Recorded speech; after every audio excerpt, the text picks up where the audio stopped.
El amasijo de un gran sueño. Capítulo 7. Todo termina mal conmigo, porque soy lo contrario a todo. No me gustan las agachadas. Soy así. Ricardo Iorio, 1997. José Luis Damián tenía 16 años y era fanático de Hermética. Vivía en una humilde casa del barrio de La Ferrer. La noche del viernes del 18 de febrero de 1994, quería ir a ver a su banda favorita en el local Morón 90, y junto con varios amigos suyos hizo una vaquita para poder pagar el ingreso. Adentro del recinto, una vez comenzado el show, José Luis fue uno de los chicos que se lanzaron en tumulto a agarrar las púas que arrojaba la banda desde el escenario a su público, como es habitual. Sin embargo, aquella vez, al lanzarse al suelo, los chicos tomaron contacto con una potencia de sonido que estaba al lado del escenario, y varios de ellos recibieron una descarga eléctrica. Juan Pedro Zambón, el directivo de Trípoli Discos, que financió el primer álbum de Hermética, logró socorrer a los chicos valiéndose de su experiencia en primeros auxilios. Pero cuando ayudó a José Luis ya era tarde. El chico había caído fulminado. Así habla Zambón, sin ahorrar palabras sobre lo que sintió y sobre el temor que lo invadió aquella trágica noche. Se me pone la piel de gallina cada vez que lo recuerdo, dice. Yo siempre digo que lo de Cromañón le pudo haber sucedido a cualquiera, hasta a mí, como organizador de espectáculos y conciertos. Me pudo haber sucedido. Pienso que nadie va a un recital para no regresar a su casa.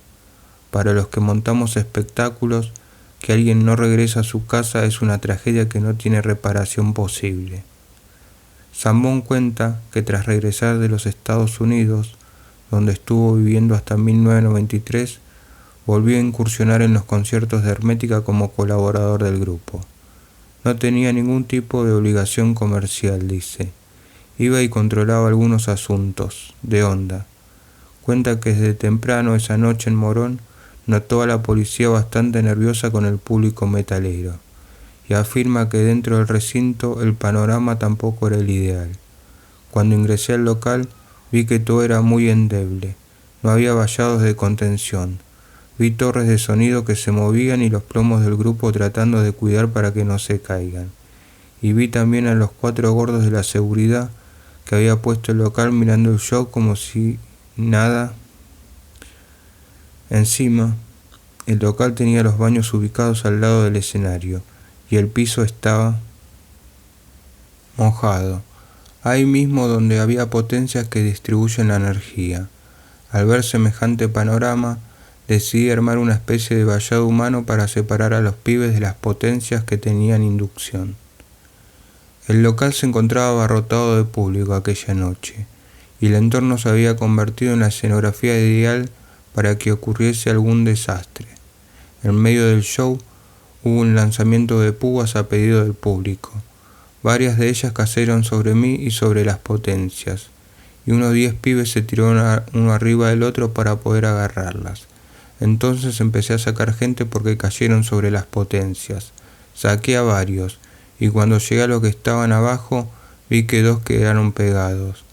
De a uno por vez pude tomarlos del pantalón y logré sacarlos. Entonces comencé a hacerles reactivación cardiopulmonar. Al primero logré reanimarlo, y después continué con el otro. Le hice respiración boca a boca y logré que expulsara todo el vino que había tomado, hasta que alguien me dijo que afuera del local había una ambulancia. Algunos testigos afirman que la banda paró de tocar inmediatamente, pero cuando alguien desde abajo dijo que estaba todo bien, continuaron el show, y se enteraron de la trágica noticia recién al bajar del escenario. El show continuó porque desde el escenario no se veía nada, asegura Zambón, y agrega, los managers del grupo estaban en la puerta, no había un handy, no había un despliegue de seguridad, nada. Nadie podía sospechar lo que había sucedido. Además, hubo gente que decía, el pibe ya está bien, se levantó. Sí, se había levantado uno solamente. Entonces, cuando me dijeron que afuera había una ambulancia, cargué al otro y salí con él a la vereda. pero afuera no había ninguna ambulancia. Seguí con el procedimiento de reanimación mientras un cana me pegaba rodillazos y me decía: «Largalo, largalo», que reventó como un sapo. Así estuve como 40 minutos más o menos, intentando reanimarlo. En eso llegó un patrullero. Lo cargaron al pibe y se lo llevaron. José Luis fue conducido en la patrulla hasta el hospital en estado crítico y allí falleció horas después por paro cardiorrespiratorio no traumático, según dice un informe forense. El 18 de febrero de 1994 quedará asignado con la memoria de Ricardo Iorio, como un día triste y trágico. Fue una desgracia, manifiesta hoy el músico. En todo recital siempre hay un momento en que uno tira púas y los pibes se exaltan. Bueno, entre dos amigos estaban tironeándose a ver quién se quedaba con una púa y se quedaron pegados de ese maldito condensador de electricidad. Esos aparatos que podrían llamarse reguladores de voltaje.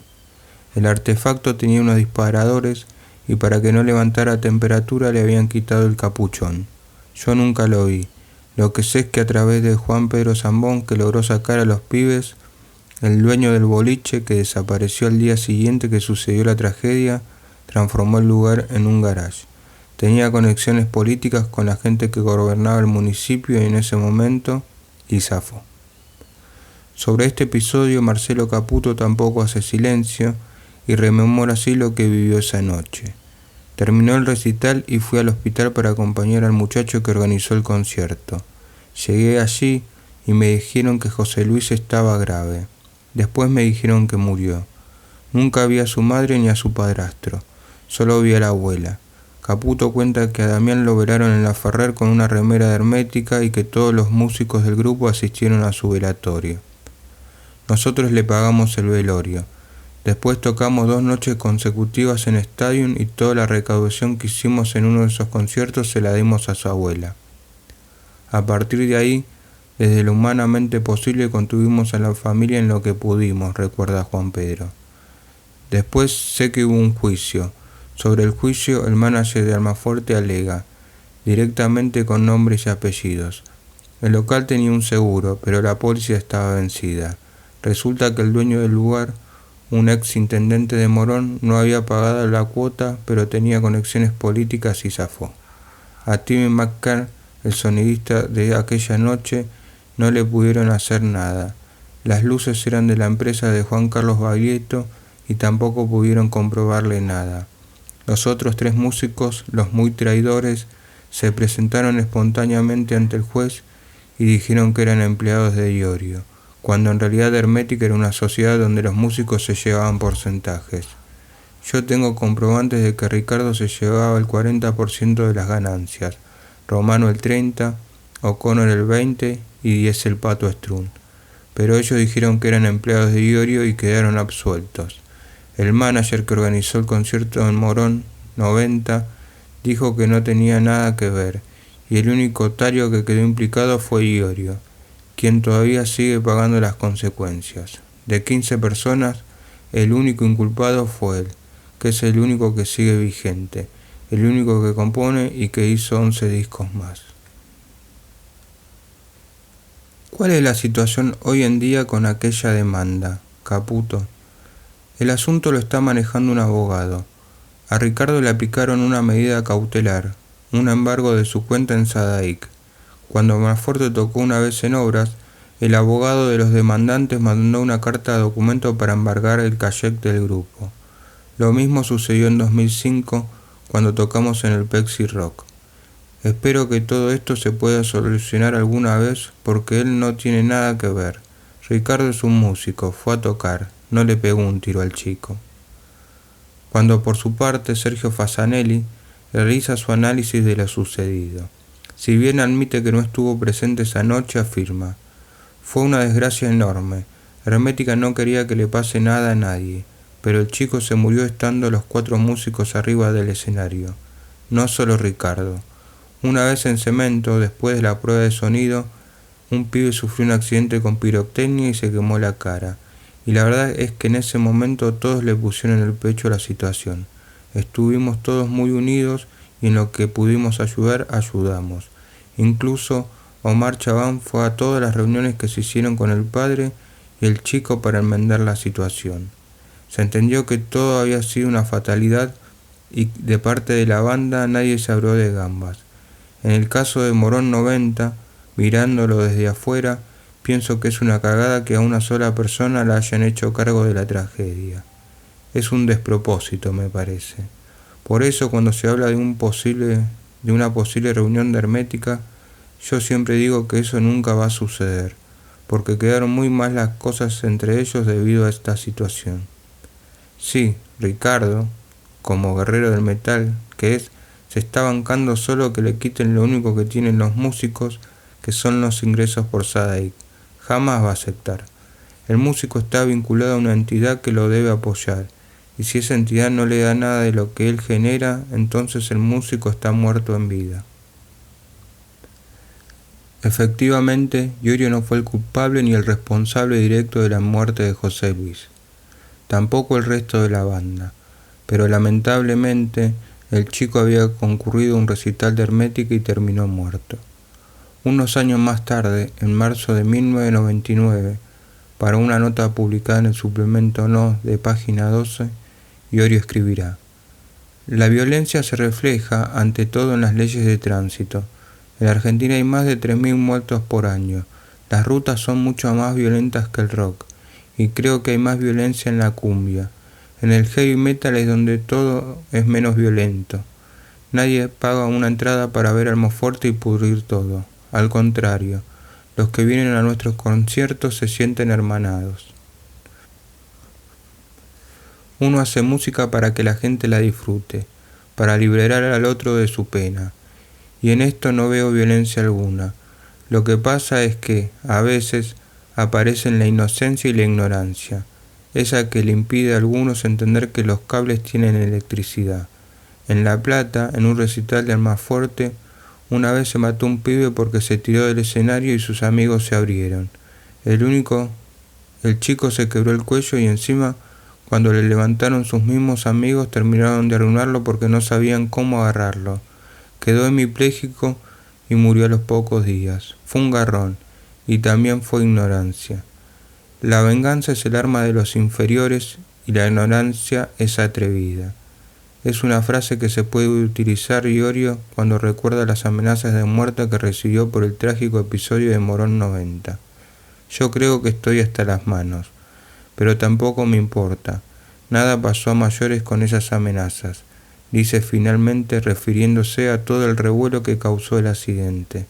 La muerte de José Luis es algo que Iorio lamentará siempre, y no en vano Hermética le dedicó al chico el disco Víctimas del Vaciamiento, y en marzo de ese mismo año el grupo se presentó una vez más en Stadium en un concierto en beneficio de sus familiares. El 6 de agosto, una nueva presentación en este recinto traería consigo otros sucesos inolvidables para la carrera de Iorio. En esta ocasión, por razones muy diferentes, de un lado, cuando sonaron los acordes del tema La Revancha de América, Ricardo invitó a una delegación aborigen a compartir el escenario con él. Y una vez que estuvieron arriba los indígenas, declararon a los 4 músicos de Hermética nuevos indios de América. Además, esa misma noche en Stadium, José Larralde fue invitado al escenario y saludó al público metalero, cumpliendo así un sueño que Iorio tenía pendiente desde que lo conoció personalmente en Córdoba en el verano del año 1992. Su primera presentación en River vino inmediatamente después, el 3 de septiembre de 1994, y en ese sentido es necesario señalar que en un país tan típicamente futbolero como la Argentina, tocar en un estadio puede ser sinónimo de consagración para un grupo de rock. Podría afirmarse que la presentación de Hermética en el marco del primer festival Monster of Rock montado en Argentina, junto a Gatos Sucios, Black Sabbath, Slayer y Kiss, fue un claro ejemplo que indicaba que la cosa pintaba para más y mejor. Sin embargo, en lo personal, para Iorio no significó realmente una gran cosa el hecho de tocar por primera vez en el Monumental. Más importante que tocar en ese estadio fue tocar con Black Sabbath, Slayer y Kiss, Creo que una de las cosas más lindas que me sucedieron ese día fue comprobar que Tony Iommi y Geezer Butler vieron nuestra forma de expresión. También fue grato encontrarme con el toro gallego y que me pide una púa para su hijo, explica, balanceando las cargas de la situación. Esa presentación sirvió para que los grupos de afuera supieran que hay bandas en Argentina que logran que la gente lleve una bandera o griten su nombre, nada más.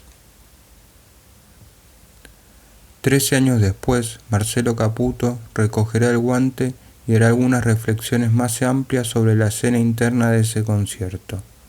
Cobramos miserias por tocar en River aquella vez. En esa época, para poder tocar en un evento internacional, había que entregar la editorial a la productora, que era de un 25%. Había que ceder los derechos de por vida. Cuando Hermética tocó con Black Sabbath y Motörhead, yo no trabajaba todavía con el grupo, pero sé perfectamente que esas noches no cobraron un peso. Igualmente, Ricardo jamás pensó en el billete. Desde que yo laburo con él jamás me dijo, gordo, ¿cuánta plata gané? ¿En qué podemos invertir? Nunca suspendió un recital por poca venta de entradas.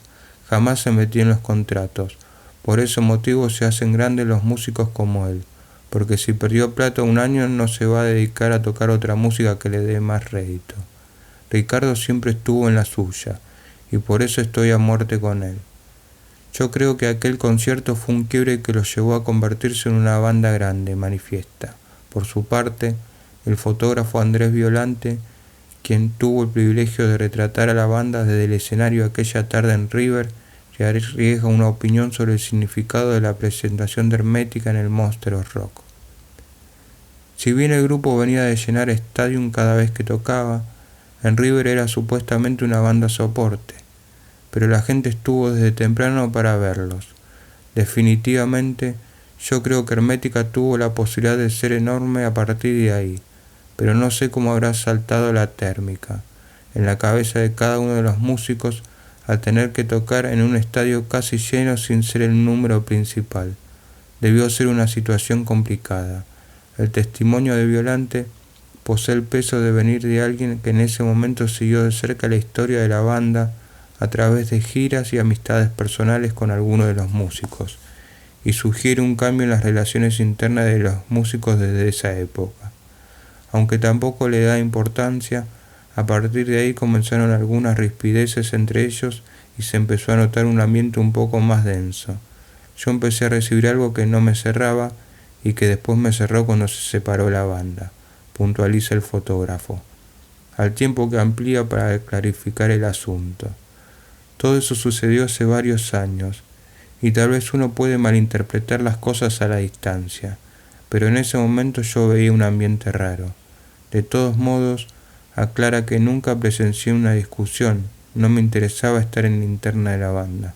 Yo simplemente sacaba las fotos, y me iba cuando veía que el ambiente se ponía espeso. Pero es cierto que desde esa presentación en el Monster a la separación pasó un año nada más. Entretanto, Víctimas del Vaciamiento también recibió el galardón de disco de oro.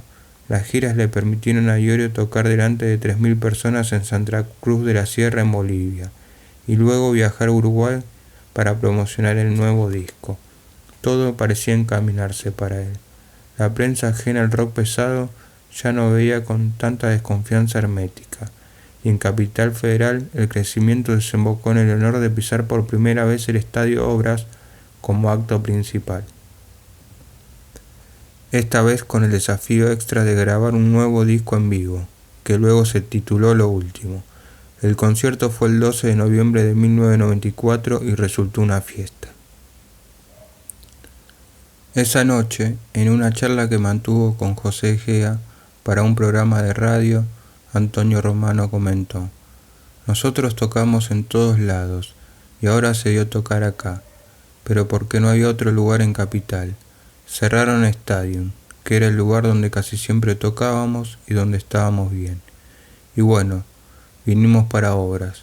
Cuando ya era un poco más joven, iba a ver los recitales de Riff o de algún grupo de afuera. Miraba y decía: qué bueno sería algún día llegar a estar en ese escenario. y hoy estuvimos.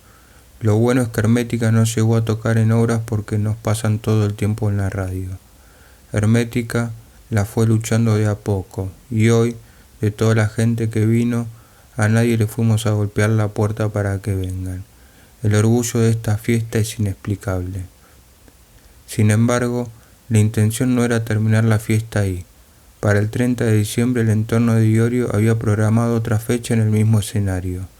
No pudo ser, al final el concierto fue repentinamente suspendido por una supuesta hepatitis B del músico, pero en realidad se había vuelto insostenible una crisis interna que los integrantes venían cargando ya de tiempo atrás. Pese a que exteriormente parecían animados, hay quienes recuerdan que sus caras largas eran constantes en camarines, giras, sesiones fotográficas y ensayos.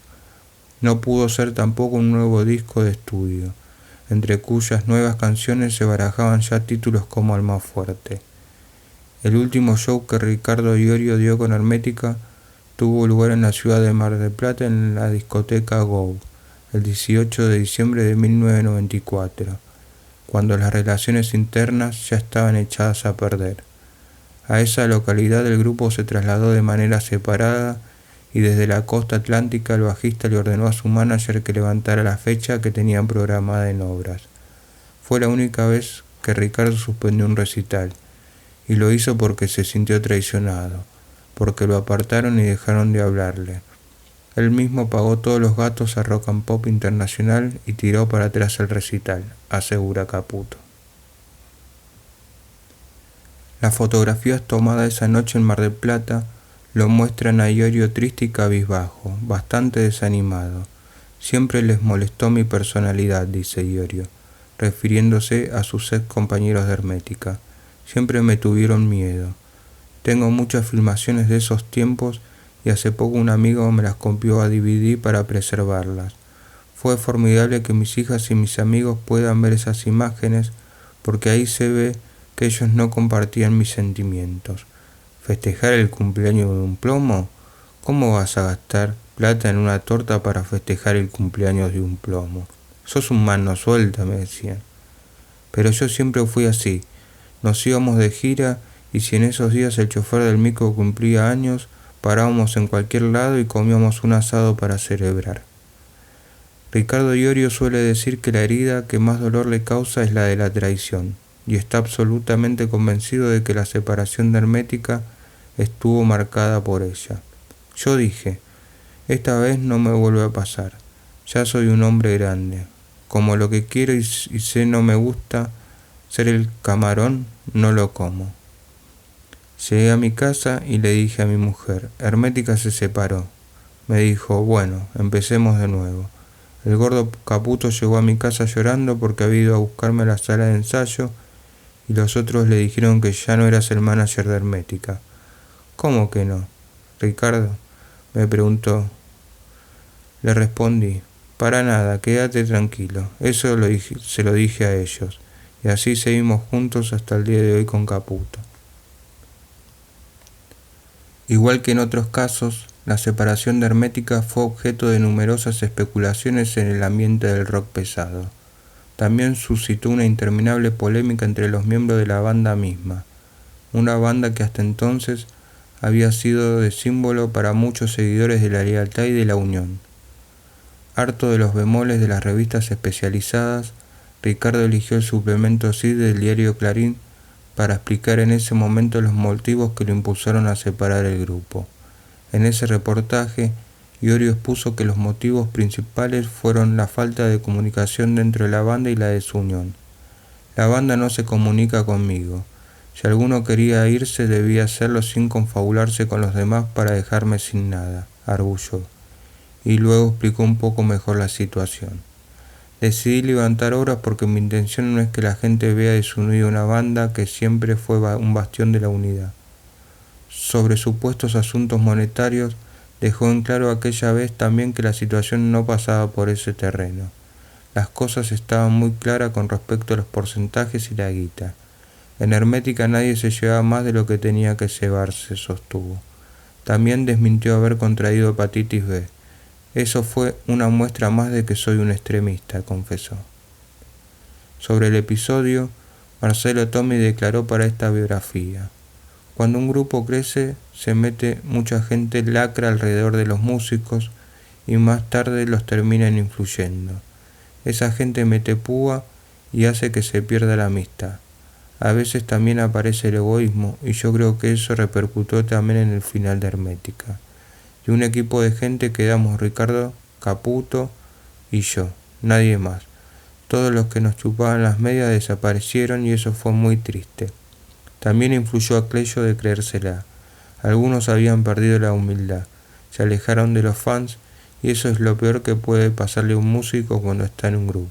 Por eso Ricardo no tuvo miedo de armar otra banda, porque vea eso. No quiso dar más vueltas. Y cuando Ricardo dice ya está, no hay vuelta atrás. No es posible, claro está, sintetizar en unas pocas frases todos los problemas internos y las diferencias que mantuvieron los músicos en los últimos meses de vida de Hermética.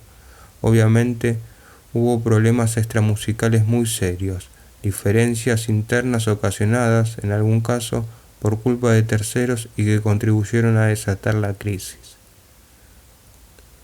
Solo lo que éramos leales a él nos mantuvimos, reafirma Marcelo Caputo, quien además sostiene que muchos fueron los amigos y aliados que se alejaron del entorno de Iorio a raíz de la separación del grupo, aunque también hubo algunas excepciones. Muchos pibes del entorno de Ricardo decían: yo me voy con el 75% de Hermética, que formó otro grupo, pero yo ni en pedo me iba a ir con otros músicos, no me importaba. No hacía todo esto por dinero, sino porque él era mi amigo. Además, yo sabía muy bien que el cerebro de Hermética y de B8 era Ricardo, y entre los leales que se quedaron con Iorio en ese momento estuvimos el Muñeco Ayala de Mar del Plata, Marcelo Tommy, Melena y yo.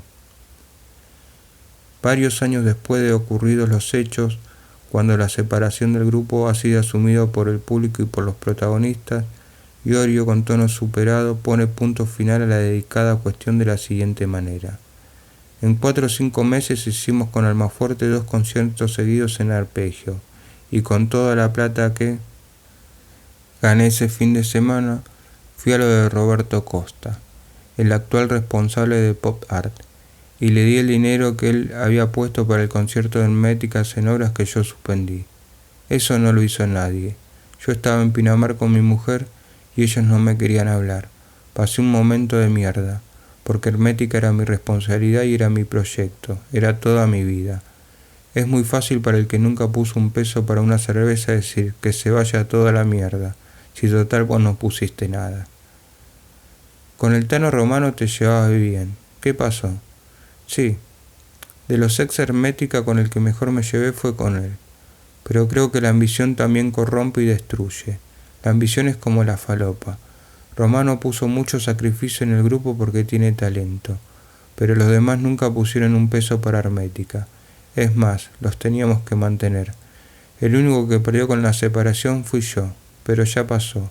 Hermética fue hermoso, y más hermoso fue armar Almafuerte de un día para otro con el Tano Marchielo. ¿Guardás mucho resentimiento hacia algunos de tus ex compañeros de Hermética? La verdad que no. Por supuesto que ahora voy a ir a tomar un café con ellos. Si ya te conocí, sé quién sos. Y también sé que no sos lo que estoy buscando. Listo, no me va. Algunos medios le dedicaron varias páginas al asunto. Las lágrimas de los muchos jóvenes que lamentaron la separación de la banda no alcanzan, sin embargo, a dar el termómetro adecuado de la importancia que tuvo para la escena rockera argentina. Ni siquiera con B8 ocurrió una cosa semejante. Lo que la gente sufrió con eso, yo no lo vi ni con B8, y eso que yo estuve con ellos. Una vez más tuve que bancarme a 50 pibes llorando, y a la casa de Ricardo fueron otros tantos, le contó Marcelo Tommy en esos tiempos al autor de este libro. Rencores, peleas, orgullo, acusaciones cruzadas, todo tipo de polémicas. Discos póstumos en vivo, los ecos de Hermética sobre Almafuerte y Malón, son historias bien conocidas por todos. Lo cierto es que, a pesar del triste final de su historia, Hermética dejó una impronta imborrable en la música pesada argentina. ¿Qué duda cabe? En la vida de Iorio, en particular, varias cosas cambiarían de una vez y para siempre a partir de esta experiencia.